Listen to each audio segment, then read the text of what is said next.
Starting in August 2026, the LSAT is moving back toward in-person testing for almost everybody. Remote in-home testing will largely disappear, with limited exceptions for certain medical accommodations or extreme hardship. And this shift comes after organized cheating operations, including proxy test takers and real time theft of unreleased exam content, led LSAC to suspend online testing in mainland China beginning with the January 2026 administration. And this is from LSAC's own announcement. And so today, I'm going to break down what changed, why it changed, and what it actually means for you if you're taking the LSAT in August 2026 and beyond. On February 11th, LSAC published a statement titled Evolving How We Deliver the LSAT to Increase Test Security and Test Taker Success. And they made two things very clear. First, they are not changing the content, the structure, or the format of the LSAT. And second, beginning with the August 2026 administration, they are moving toward in-center testing for almost all US and international test takers. Here is their exact language, and I quote, "Moving toward in-center testing will provide another important deterrent to anyone who tries to undermine the integrity of the test." And so what this means is beginning in August, they're moving back toward in-center testing for nearly everybody following the organized efforts to capture unreleased LSAT content during remote administrations. And by returning to a controlled in-person testing center environment, they are looking to reduce the structural vulnerabilities that made large-scale cheating possible in the first place. They will maintain remote testing only in limited cases for those with certain medical accommodations or extreme hardship. In short, they're choosing to maintain long-term credibility over convenience to strengthen the value of legitimately earned scores. Now let's talk about what triggered this in the first place. LSAC confirmed once again that they suspended online testing in mainland China because of what they described as organized efforts to promote test misconduct. And these efforts include proxy test taking, where somebody else would log in under a different test taker's identity, and real-time theft of unreleased LSAT exam content. Because the thing is, and most people don't know this, most LSAT exams are not publicly released. LSAC reuses sections. And so if unreleased content is captured and circulated privately, it's not just affecting that one test date. It's also affecting future administrations, creating long-term structural risk. Because once that unreleased material starts circulating, law schools then start asking a bigger question. Can they trust these scores? And the LSAT only works if law schools trust the validity of those exams. And of course, remote testing was essential during the pandemic. It allowed them to continue giving the LSAT when testing centers were closed. But remote testing creates thousands of different unique environments, different computers, different networks, different physical spaces, whereas in contrast, in-center testing standardizes the environment. Everyone's using the same type of equipment. Everyone's taking it in a controlled space with direct human oversight in person. And LSAC also acknowledged another important data point in their announcement. They said, and I quote, "While remote test takers account for only about 40% of all test takers, they account for the majority of score holds." In other words, remote test takers disproportionately are more likely to have their scores held, which delays results. And that triggers manual reviews, creating more uncertainty and delays in the law school admissions cycle.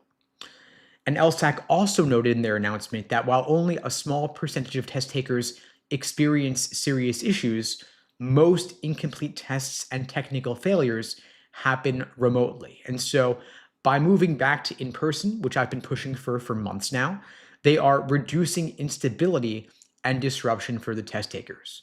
They're making things more secure, making them more reliable. But a lot is not changing, and this is important. LSAC emphasized that what never changes is the underlying skills that are at the heart of the LSAT and the LSAT's unmatched predictive validity and reliability. So we've still got logical reasoning, we've still got reading comp. The core structure of the LSAT still remains. The content isn't changing, the difficulty isn't changing, it's just a change in the delivery of the exam. Now, along with the change back to in-person, they're also announcing a new test delivery platform within LawHub. They're changing the user interface to make it more secure, more robust, less vulnerable to cheating. Not a major change, but significant enough that they're announcing it several months in advance. And so they're going to give test takers a new interactive model of the new interface by the end of March. They're going to give you updated practice tests in the new interface by May, and they're describing these as minor, but minor differences matter when you're looking for a top score. If you're more comfortable with the format, it's going to reduce your hesitation. It's going to reduce any loss in points you could have, because even just 1 or 2 points at the top of the scale can significantly change your admissions and your scholarship outcomes. And so if you're taking the LSAT in August or beyond, you do want to practice in the updated new interface in LawHub once it's available. We don't want you to be surprised by the software on test day. And remember that despite all the changes, the LSAT still is the dominant admissions metric. The rankings rely on the LSAT medians. Your scholarships rely on your score. And admissions uses the LSAT to compare applicants across different undergraduate institutions and different grading systems. And so they want to reduce any loss in confidence for the LSAT. In other words, if law schools are less confident in the LSAT, the entire admissions ecosystem gets destabilized. And so LSAC's decision to go back to in-person to beef up the testing interface, that signals something important here. They're saying that they want to make sure the LSAT maintains its credibility long-term to protect the value of high scores. And there is another question that serious test takers are quietly asking. Will this reduce score inflation? Because over the past several years, we've seen a noticeable increase in 170 plus scores. And some of that is, of course, completely legitimate. There's more access to high quality prep, more retakes, better analytics, more competitive applicant pools. But when LSAC publicly acknowledges organized misconduct involving proxy test takers and the theft of unreleased exam content, it raises a fair structural question. Did that misconduct have a measurable impact at the very top of the score distribution? Because even if a small percentage of artificially elevated scores existed in the 170s, tightening security and returning to controlled in-person environments could slightly compress the high end of the curve. Doesn't mean high scores disappear, and it certainly doesn't mean that most high scores weren't legitimate, but admissions is often decided at the margins. If the 172s become slightly less saturated, if the 175 plus range becomes a bit rarer, then truly earned top scores carry even more signaling power. In other words, stronger test security by returning to in-person can help to reduce artificial inflation and restore sharper differentiation among elite scorers. And that's not guaranteed, but it is a plausible downstream effect of moving back toward in-person testing. And it's something that serious applicants should be thinking about. So going forward, if you're taking the LSAT in August or beyond, assume that you are going to take it in person and train that way. Practice in the same desk you'll take it on test day. Limit any environmental variability. In other words, simulate what test day is going to be like. Build your endurance in controlled test day-like conditions. And secondly, stay focused on the skills the LSAT's testing, because nothing about the intellectual demands of the LSAT has changed. It still rewards your ability to analyze arguments, conditional reasoning, comparative reading, precision under time pressure. All of that remains the same. You also want to familiarize yourself with the new LawHub interface as soon as it becomes available. End of March, where you can simulate it. End of May, when the practice tests are on there. And control what you can control. Now, some students will hear this announcement and think that there's something majorly wrong with the LSAT. But in fact, it's the opposite. This is LSAC adapting to the fact that something was wrong, like the cheating, for example, and they are fixing it. They are surviving, they're maintaining the validity of the LSAT and ensuring its survival by protecting the credibility. Because when there's a trade-off or a debate, tug of war between access and integrity, LSAC chose integrity. They're making it a bit less convenient, of course. There were benefits to taking it remotely, but given that any online test can be hacked, going for in-person, I think, was the smart move. And so if you're serious about law school, if you want law schools to trust in your 170 plus score being earned validly, you want validity. You don't want your score to be under suspicion. You want it to mean something. And so the LSAT is not collapsing. They're actually reinforcing its foundation. And so the students who will succeed in this environment are the ones who can sit down in a controlled room under strict conditions and calmly dismantle arguments for 3 hours straight. That skill still matters and it's not going anywhere. And if you'd like my help getting the highest possible LSAT score, earning that 170 plus in an environment that law schools are going to trust, I'm here to help. I'm offering free LSAT tutoring lessons for everybody watching this now or later. The link to book that free lesson with me is unpluggedprep.com/start. The link is below this video on YouTube, pinned in the chat on YouTube, in my bio on TikTok and Instagram as well. That is an open offer for anybody taking the LSAT now or later, especially for those taking it in April, roughly 2 months from now, those taking it in June, 4 months from now. LSAC also just announced the new 2026-2027 LSAT cycle dates today. Registration will be available sometime in May. I will share with you now the upcoming LSAT test dates for 2026 going into 2027. Of course, April and June were already announced, but coming up, we have the August LSAT administered August 5th through 8th, the September LSAT, which will be administered September 9th through 12th, October LSAT, October 7th through 10th, the November LSAT, November 11th through 14th. Then going into 2027, we have the January LSAT on the 13th through the 16th, the February LSAT, February 12th and 13th, the April LSAT, April 8th through 10th, and then the June LSAT, June 9th through 12th. And so, in summary, they are basically repeating the same testing months as they did for the previous cycle. So coming up, just to summarize it, I know that was a lot. We've got the April LSAT already, the June LSAT already. Then beyond that, we have August, September, October, and November. That finishes out the calendar year for 2026. Then going into 2027, we have January, February, April, and June, once again, just like this year. So as I predicted, they are standardizing the testing month. It's offered 8 times a year, not every single month, but every month or two, you have another LSAT coming up just around the corner. So you can now plan your test dates with a bit more certainty, make your travel plans accordingly as well, knowing that if you want to take the LSAT remotely, your last chances to do that will be April and June of this year, unless you have special medical accommodations or unique needs where you can make the case to LSAC that it just is not possible for you to take the LSAT remotely. Like if you're in somewhere super far away from an in-person testing center and there's some legit reason why you cannot make it in person.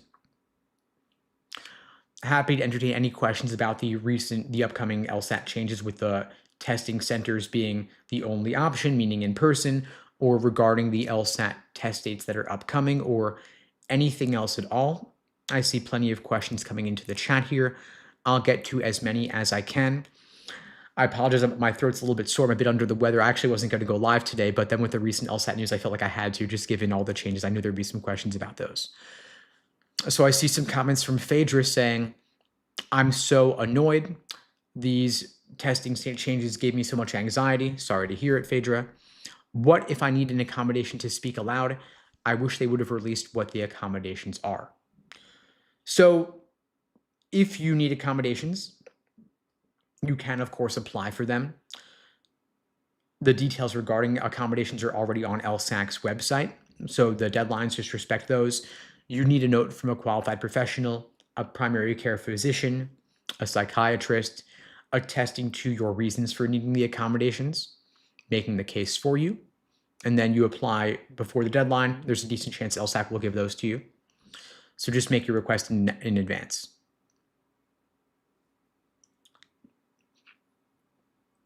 I see Esme saying, my boyfriend's hoping to get into law school and we're saving up because I need you to help the guy. Okay, well, I'm happy to help Esme. As I mentioned, I'm offering free LSAT tutoring for everybody watching this now or later. The link to book that free tutoring with me is unpluggedprep.com/start. Links below the video on YouTube, pinned in the chat on YouTube, in my bio on TikTok and Instagram as well. Happy to meet with your boyfriend, happy to help him craft a plan of attack. What I always do is I personalize the program to the student. So we look at your current score, your goal score, and your time frame, and then we craft a plan of attack to get you from here to there over that period of time. I see Esteban's asking, is the test different now from 2020? Yeah, so it is significantly different. The LSAT has changed a lot in the past 6 years or so. I mean, back in 2019, it was in person only. Then they moved it online and remote due to the pandemic. Then they removed the logic games section. They replaced it with the second score logical reasoning section. And now, most recently, they are changing the format to be only in person with rare exceptions. So lots of changes. That's one reason why I don't recommend using prep books like physical books, because they're oftentimes outdated. A lot of them are written by AI as well, so they're somewhat questionable. AI still thinks there's logic games on the test when it hasn't been on the exam for a year and a half. So make sure that you're using up-to-date materials that are current for 2026. I see Office of Perry Zucker's asking, being an engineer expert witness that made case law, will that have any advantages in law school admissions? Um, yeah, I mean, it certainly isn't going to hurt. You could probably write a pretty interesting application essay about having served as an expert witness. But the most important thing you can do for admissions purposes is get the LSAT score, get the GPA. If you're an expert witness, I'm guessing you're probably out of undergrad already, probably working. And so they're going to discount your GPA the longer ago you earned it, and they'll place more emphasis on your LSAT score because it's a more recent indication of your academic potential.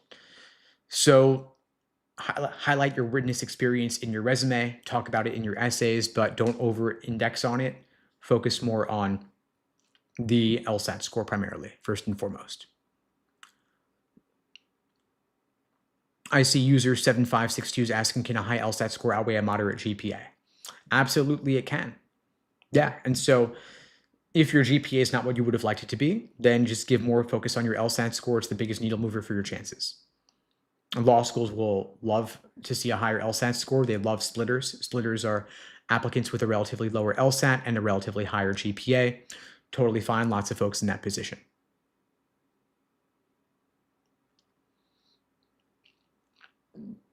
I see a question from Scientology asking, will the written portion be graded in the near future? I do expect it will be.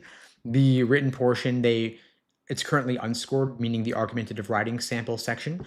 It's unscored currently, but LSAC recently did add a field to the score report with your writing ability score. Currently, that is an empty box, but they're not adding sections to score reports for no reason. So presumably they will score it sometime in the near future, probably this year or next year. But when they do, they'll announce well in advance.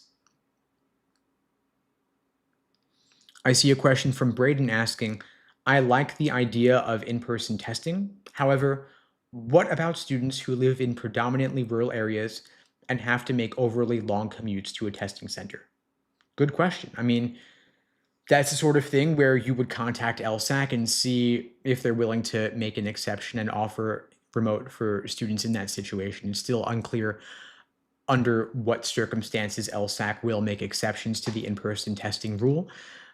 They will release more information about this over the next few months, I expect, but this announcement was just made today, and so the details are kind of hazy and unclear for now.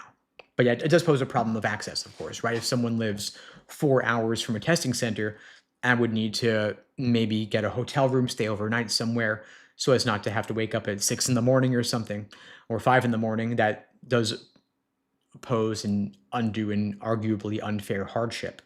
So I think it'd be nice if LSAC gave some sort of accommodations for students in that situation and let them take remotely. But of course, that then raises the issue of access. I mean, what if you have folks who want to cheat on the LSAT and have found a way to do so, but they're just going to say, well, I can't make it in person because I'm rural, I'm in a rural location. So that there's that access and integrity trade-off, and LSAC has to navigate that pretty carefully and find some sort of happy mediums.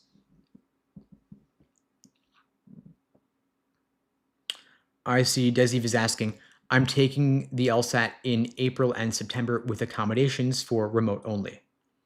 Okay, so if you're taking it in April, then you don't need accommodations to take it remotely. But if you're taking it in September, you will need to make sure that you qualify for testing remotely. And you need to make sure that whatever medical accommodations you have will qualify you for remote testing. It will now require special permission to take the LSAT remotely, given the recent LSAT changes. Now, the writing sample, we got a question here from Ingen Nanster. Sorry, I'm not sure how to pronounce your username there. Does this include the writing sample being in person, or will that remain remote? So based on my reading of LSAC's announcement, this only applies to the multiple choice scored portions of the LSAT. It does not apply to the writing sample because the writing sample is not on one particular day, and students have never been taking the LSAT writing sample in person at a testing center. And the concerns around cheating apply only to the multiple choice scored portions of the LSAT, not the writing sample. So my default assumption here, based on my reading of an LSAC's announcement, is that this only applies to multiple choice, not the writing sample. For the writing sample, you can still take the LSAT remotely. And there's no real concerns around that one.